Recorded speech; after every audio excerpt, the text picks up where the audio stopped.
Hello, captains. Welcome back. It is I, Captain Cash, the Stampede, and we are finally back to making content, and it is finally year two. I am excited. I have honestly been playing the shit out of this game.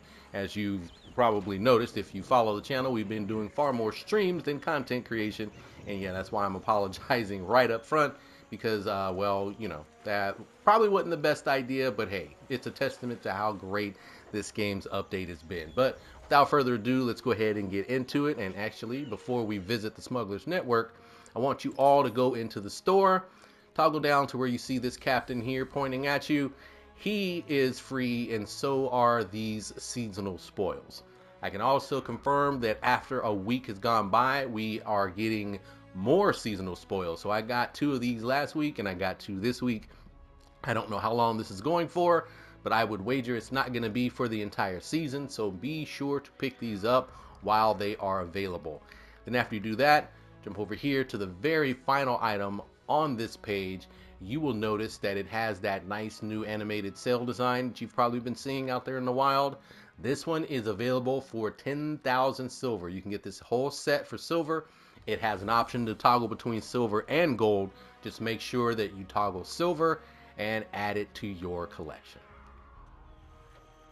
All right, so now let's take a peek inside the Smuggler's Network. Now, I do believe that these cosmetic items that you're seeing here, they are going to be available for the remainder of the season. All right, seasonal items usually are going to be available for the entire season.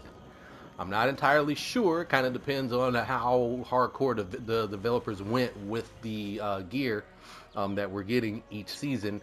But there's a chance that this stuff may rotate out, or this entire section could be available for the remainder of the season. We will not know until next week because every 2 weeks is when the reset usually happens. I'm a week late to the party, so I just wanted to make sure I got this up on the channel while this stock was still available. But I did want to point that out. Just get what you can. I would worry about getting the furniture, weapons, and armor now because even if these things rotate out, it will all rotate back in. Likely won't be back until next month, but it'll go. The store will change usually about 3 to 4 times for a season, and then it'll start to rotate back in what was at the beginning of the season. So just kind of throwing that out there. We won't know for sure until next week again, until we get the new cadence. But I would worry about getting these first. Down here, I can confirm so far that these did reset once the week changed. So I was able to purchase more of these. I got some from the William Blackwood in St. Anne. I was able to get I think I have two of these and I can get five of these. Or no, limited stock was four. No, it's seven and two, I think it is. Anyway, I purchased all of those over there, and I purchased as many as I could over here. So that reset after the week. This we're getting plenty of Ascension modules and upgrade modules and things like that, but this is a good way for you to just kind of get rid of your cup for bars once you get to a point to where you have surplus of them. But do yourself a solid and pick up this ship. I already have it, but it's the battle junk. This is probably one of the more important things down here in this section. Yes, we have the Hong Yi Pao, which is a set of bombards that are designed to help with provoking. We have the Bane of Ten Suns, which is a ballista that can pierce through multiple ships. The Black Prince armor, which you can pick up the blueprint from the John Skurlock. Gunner's Quadrant. This decreases reload time by 15% for the same weapon used to hit a weak point. Very good to use if you're a long gunner. And Ballista Works, which works very well with the Bane of Ten Suns, increasing its damage. But I believe that the battle junk is the most important thing down here. But the new items that we have in the store, we have two pieces of major furniture. We have the Mark of the Wolf, and we have the Bilge Fire Barrels. Mark of the Wolf, triggering a blaze on the target, also increases the shell shock charge rate by 100% for 10 seconds. Great piece of gear to put on any of your explosive builds. But this also increases the fire rate of explosive weapons by 20% and increases damage to structures by 5%. Just throwing it out there, if you don't have a Paddle with Kang, which who am I kidding myself? Everyone makes a Battle with Kang because it's your first medium ship. But if you're not using your paddle cane, you certainly should with this piece of furniture. Next, the bilge fire barrels. These, let's see, weapon hits against a target with a damaging status effect have a 5% chance to fully recharge those status effects. This effect has a 30-second cooldown. This is great for you who are putting together builds that are like flooding builds or any sort of disabling builds that use a lot of tearing sails. This is a good way to, once you start those effects, to get them to get a free chance to fully recharge them. You do it right, if you're lucky enough, you may be able to keep a ship from moving for a long time. Very good. Also increases the secondary damage of broadside weapons by 10% and increases broadside weapon damage by 5%. Secondary damage of weapons is any element or any sort of status effect that comes on the weapon. It just increases that on its own by 10%.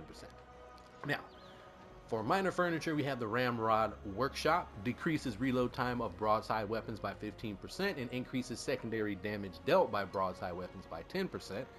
We have the Breach Lock Furnace. Increases secondary damage dealt by up to 30%. The closer the target is, and it is reduced by 3% per 50 meters to the target. Increases charge rate of the shell shock effect on enemy ships by 7% and increases damage dealt by the shell shock status effect on a target by 5%. Mixing some of these together this season, man, they are just making for some powerful builds. A lot of people in my community, the Moonshine Armada, yeah, we are very well aware of how that stuff works. Last but not least, we have something that will help with all of the piercing damage that we've been taking ever since season 4 came around, and piercing just got really nuts. But the dynamic ballast control not only reduces incoming piercing charge from enemy ships by 8% and increases your armor by 3%, it reduces incoming secondary damage for every 100 meters to the attacker. It is capped at 40% once you get to 600 meters and beyond. But again, this is just specifically designed to help reduce piercing damage. So if you hate piercing like I do, make sure you get a couple of these in your inventory. I think I have 3 at this time. When it comes to weapons, we have Urban's Great Gun, which should be Urban's, could also be called the Dardanel's big cousin, or small cousin, because we have another weapon that uses unison. Fires all your weapons at the same time, so if you want to do a build that just literally has you firing everything off with one shot per quadrant, this is for you. Also has a nice increase to tearing. I have never been able to make a good tearing build, so I am excited to see what these do once I give that a try in the new sandbox. Finally, something I want to try with my fire ships, my Sambuck, the Alecto. This is a ballista that fires 3 bolts at once, and if you hit the target with all 3 bolts, they erupt in flames. I believe it is, yeah, additional 400 fire damage if all 3 targets hit. You also get that nice bonus if you draw the weapon completely, because you don't have to. You can get some pretty good range with it if you just draw it partially. But a full charge, you get a damage increase to up to 300%, and your range is increased to 900 meters. I think it is only around 6 or 7. Weapon range, not telling me. Oh no. It doesn't show. It just shows the potential without it. Anyway, not important. This is something that you should check out. If you are a fan of ballistas or haven't given them a try yet, maybe try this on your fire ships. Now, from the look of it, the Helm has changed completely. You will no longer, as far as I can tell, we will have to see what pops up next week once the real reset hits. But we are not seeing weapons that are available in here like they were last season. Last year, you jump in here and there was a whole set of weapons available that were just unique to the Helm. It was the only way that you were able to get them, at least in year 1, season 1. Then as things kind of progressed, we started to see them in the seasonal vendor and things like that. But I'm not seeing that over here now. I have seen that these weapons are available.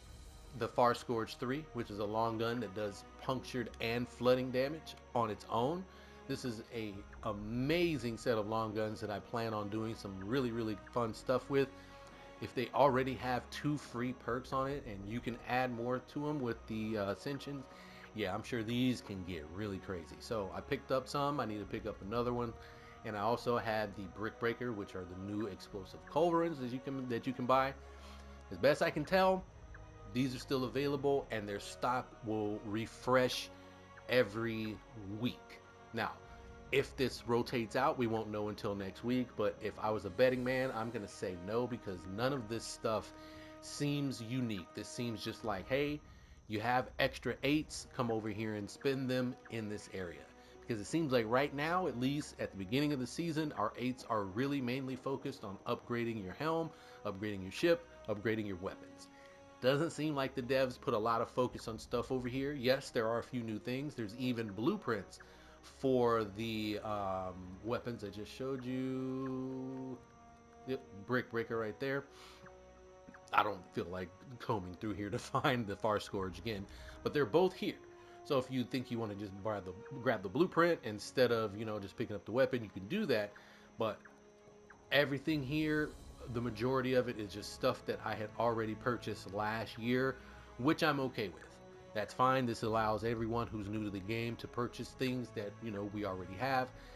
The main thing you'll be using your eights for, again, once you get to a point and you have surplus eights, is going to be using this to buy any of these helm materials that are here available for you that you can buy in bulk.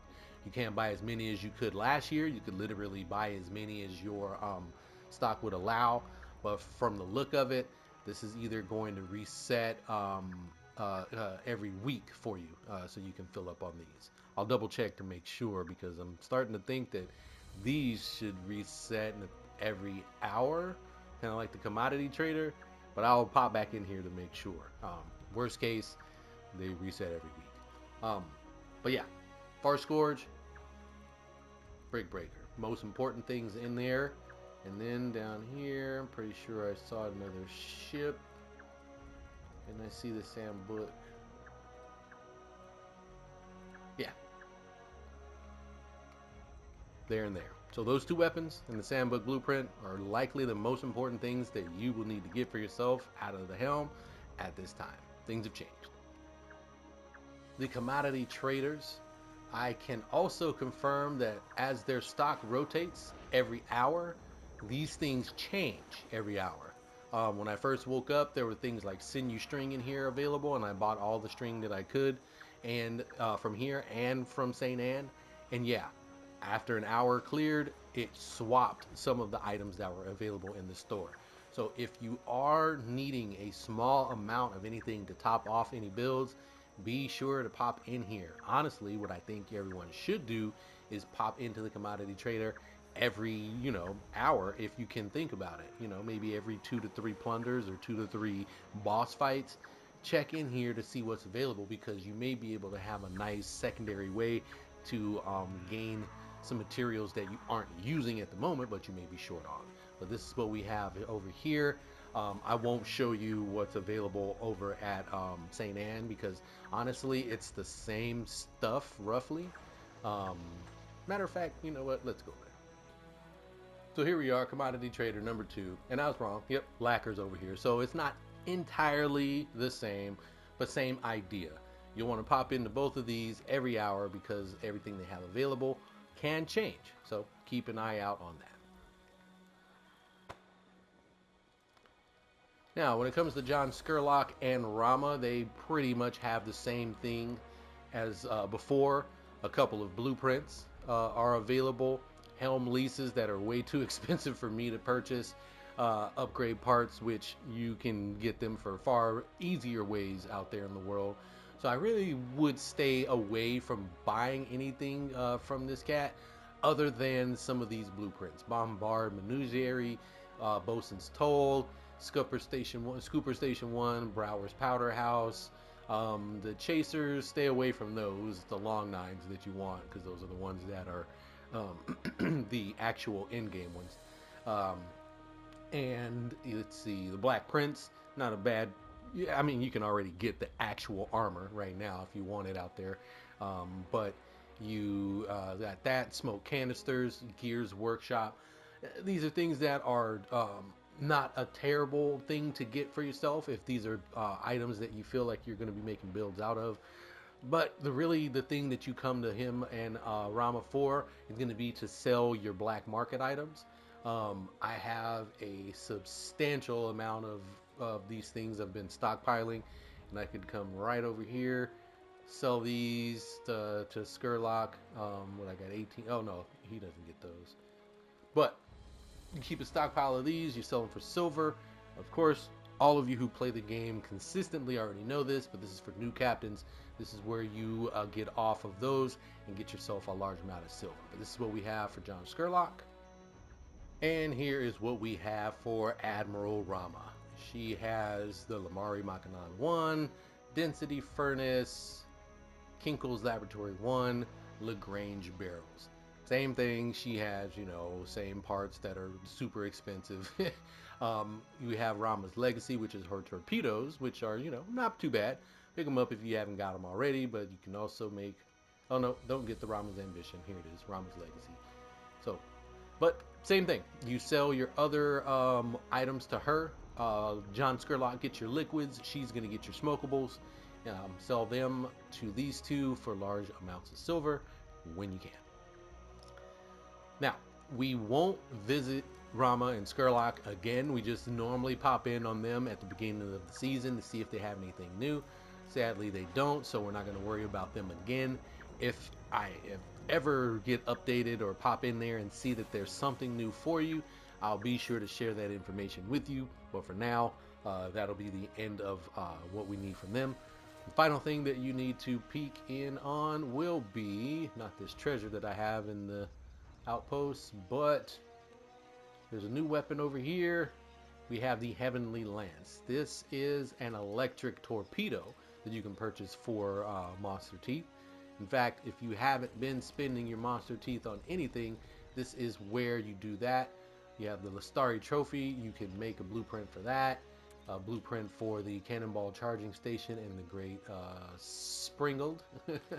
Let's see, Voltage Ward. This is the one that helps against Stormstruck and electric damage. And we have Rifle Barrel Workshop, Copper Fastening Station, Organ Harvesting Station, Debris Locker, and Heaven's Mandate, which is over here. I actually did not catch that.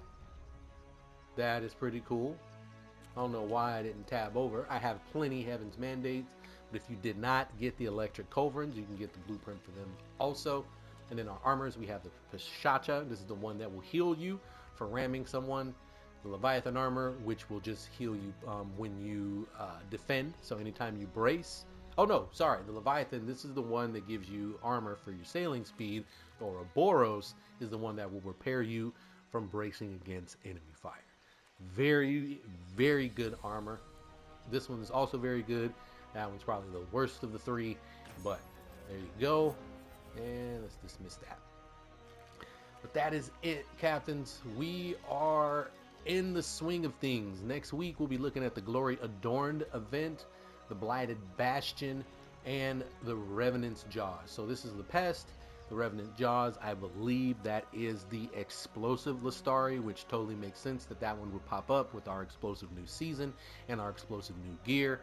So prepare for that next week. That is going to do it, captains. I have been Captain Cash, the Stampede, and as always, we will see you in the seas. See you next time.